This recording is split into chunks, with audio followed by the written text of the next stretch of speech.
Ассалаумағалейкум, қазақ елі, армысыздар. Сіздердің алдарыңызға жаңа әнмен келіп тұрмын.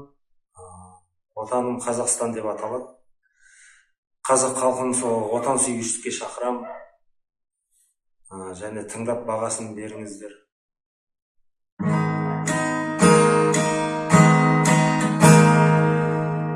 Отаным Қазақстан,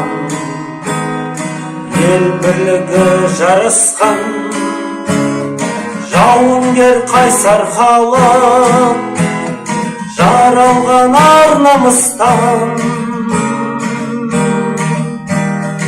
Отаным Қазақстан, кең далама қарашы, отан үшін от кешетін мен қазақтың баласы.